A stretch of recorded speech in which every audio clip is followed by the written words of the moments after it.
ओम नमः शिवाय। शिव जी सदा सहाय। ओम नमः शिवाय। गुरु जी सदा सहाय। जय गुरु जी संगत जी। शुक्राना गुरु जी। नारंग अंकल, चैनल को शेयर करें और सब्सक्राइब करें। संगत जी, आज मैं गुरु जी का बहुत बहुत शुक्राना करता हूँ उस मालिक का कि उन्होंने म- अपने इस दास को, मुझे और अपने इस चैनल को, शुक्राना गुरु जी नारंग अंकल को इस काबिल समझा कि उन्होंने इतनी बड़ी दात बख्शी हमें कि हम महाराज के हुक्म से श्री शिव महापुराण इस पर संपूर्ण अध्यायों के साथ अपलोड कर पाए। आज उसका अंतिम अध्याय है।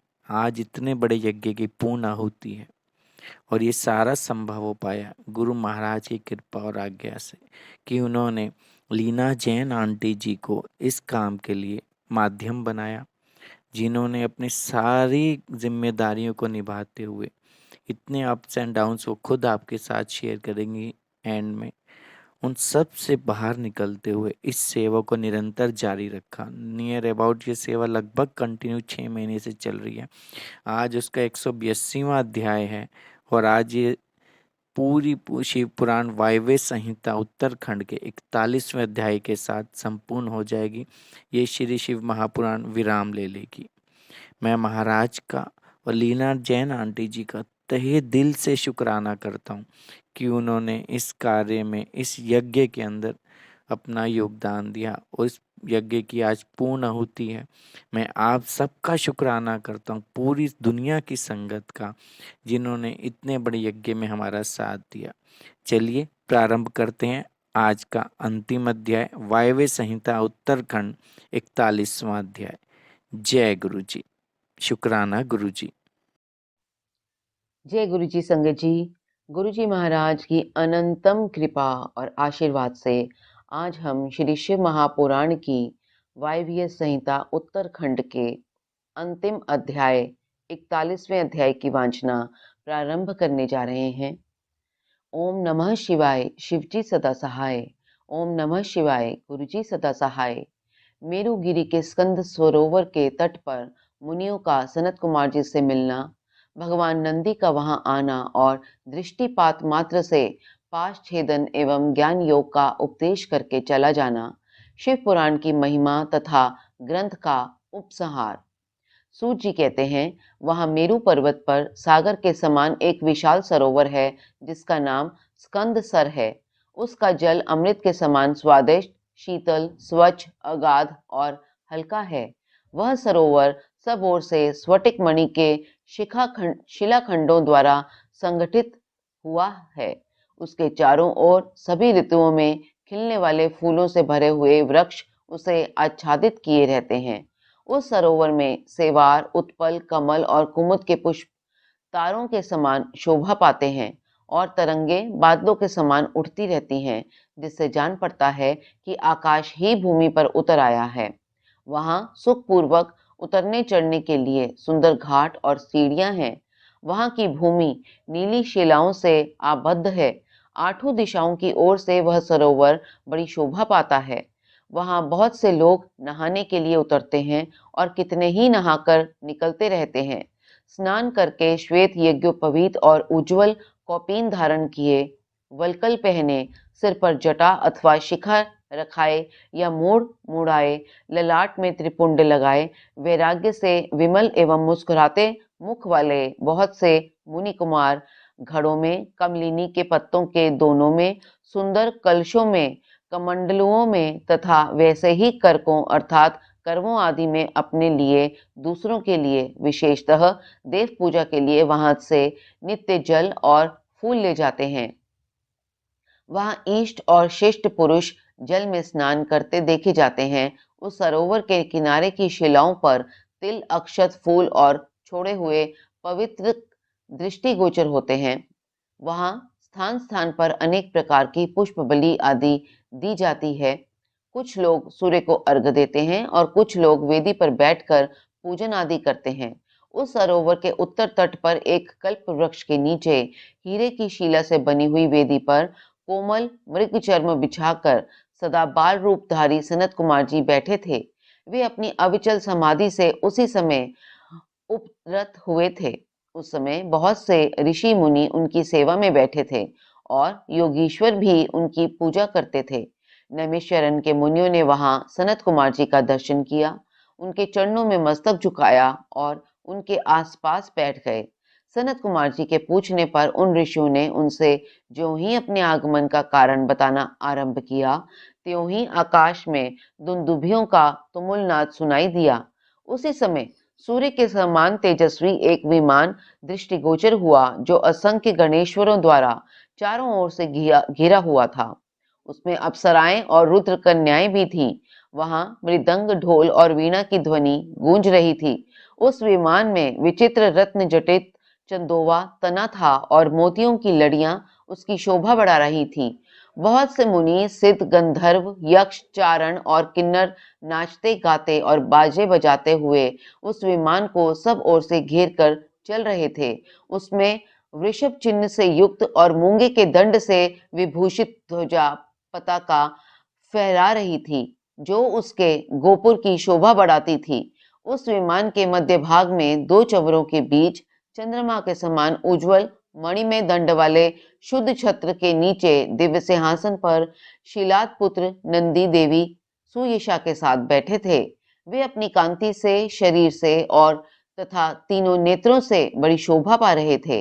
भगवान शंकर को आवश्यक कार्यों की सूचना देने वाले वे नंदी मानो जगत सृष्टा शिव के अलंघनीय आदेश का मूर्तिमान स्वरूप होकर वहां आए थे, अथवा उनके रूप में मानो साक्षात शंभु का संपूर्ण अनुग्रह ही साकार रूप धारण करके वहां सबके सामने उपस्थित हुआ था। शोभाशाली श्रेष्ठ त्रिशूल ही उनका आयुध था। वे विश्वेश्वर गणों के अध्यक्ष हैं और दूसरे विश्वनाथ की भांति शक्तिशाली हैं। उनमें विश्व सृष्टा विधाताओं का भी निग्रह और अनुग्रह करने की शक्ति है। उनके 4 भुजाएं हैं, अंग अंग से उदारता सूचित होती है। वह चंद्रलेखा से विभूषित है। कंठ में नाग और मस्तक पर चंद्रमा उनके अलंकार हैं। वे साकार ऐश्वर्य और सक्रिय सामर्थ्य के स्वरूप से जान पड़ते हैं। उन्हें देखकर ऋषियों सहित ब्रह्मपुत्र सनत कुमार जी का मुख प्रसन्नता से खिल उठा। वे दोनों हाथ जोड़कर उठे और उन्हें आत्मसमर्पण सा करते हुए खड़े हो गए। इतने में ही वह विमान धरती पर आ गया। सनत कुमार ने देव नंदी को साष्टांग प्रणाम करके उनकी स्तुति की और मुनियों का परिचय देते हुए कहा, ये 6 कुलों में उत्पन्न ऋषि हैं, जो नैमिषारण्य में दीर्घ काल से सत्र का अनुष्ठान करते थे। ब्रह्मा जी के आदेश से आपका दर्शन करने के लिए ये लोग पहले से ही यहाँ आए हुए हैं। ब्रह्मपुत्र सनत कुमार का यह कथन सुनकर नंदी ने दृष्टिपात मात्र से उन सबके पाशों को तत्काल काट डाला और ईश्वरीय शैव धर्म एवं ज्ञान योग का उपदेश देकर वे फिर महादेव जी के पास चले गए। सनत कुमार ने वह समस्त ज्ञान साक्षात मेरे गुरु व्यास को दिया और पूजनीय व्यास जी ने मुझे संक्षेप से वह सब कुछ बताया। त्रिपुरारी शिव के इस पुराण रत्न का उपदेश वेद के न जानने वाले लोगों को नहीं देना चाहिए। जो भक्त और शिष्य न हो उसको तथा नास्तिकों को भी इसका उपदेश नहीं देना चाहिए। यदि मोहवश इन अंधिकारियों को इसका उपदेश दिया गया तो यह नरक प्रदान करता है। जिन लोगों ने सेवानुगत मार्ग से इस पुराण का उपदेश लिया, पढ़ा अथवा सुना है, उनको यह सुख तथा धर्म आदि त्रिवर्ग प्रदान करता है और अंत में निश्चय ही मोक्ष देता है। इस पौराणिक मार्ग के संबंध से आप लोगों ने और मैंने एक दूसरे का उपकार किया है, अतः मैं सफल मनोरथ होकर जा रहा हूँ। हम लोगों का सदा सब प्रकार से मंगल ही हो। सूर्य जी के आशीर्वाद देकर चले जाने और प्रयाग में उस महायज्ञ के पूर्ण हो जाने पर वे सदाचारी मुनि विषय कलुषित कलिकाल के आने से काशी के आसपास निवास करने लगे। तदंतर पशुपाश से छूटने की इच्छा से उन सब ने पूर्णतया पाशुपत व्रत का अनुष्ठान किया और संपूर्ण बोध एवं समाधि पर अधिकार करके वे अनिद्य महर्षि परमानंद को प्राप्त हो गए। व्यास जी कहते हैं, यह शिव पुराण पूरा हुआ। इस हितकर पुराण को बड़े आदर एवं प्रयत्न से पढ़ना तथा सुनना चाहिए। नास्तिक, श्रद्धाहीन, शठ महेश्वर के प्रति भक्ति से रहित तथा धर्मध्वजी अर्थात पाखंडी को इसका उपदेश नहीं देना चाहिए। इसका एक बार श्रवण करने से ही सारा पाप भस्म हो जाता है। भक्तिहीन भक्ति पाता है और भक्त भक्ति की समृद्धि का भागी होता है। दोबारा श्रवण करने पर उत्तम भक्ति और तीसरी बार सुनने पर मुक्ति सुलभ हो जाती है। इसलिए मुमुक्षु पुरुषों को बारंबार इसका श्रवण करना चाहिए। किसी भी उत्तम फल को पाने के लिए शुद्ध बुद्धि से इस पुराण की 5 आवृत्ति करनी चाहिए। ऐसा करने से मनुष्य उस फल को प्राप्त कर लेता है, इसमें संशय नहीं है। प्राचीन काल के राजाओं, ब्राह्मणों तथा श्रेष्ठ शैव्यों ने इसकी 7 आवृत्ति करके शिव का साक्षात दर्शन प्राप्त किया है। जो मनुष्य भक्ति परायण हो इसका श्रवण करेगा, वह भी इहलोक में संपूर्ण भोगों का उपभोग करके अंत में मोक्ष प्राप्त कर लेगा। यह श्रेष्ठ शिव पुराण भगवान शिव को अत्यंत प्रिय है।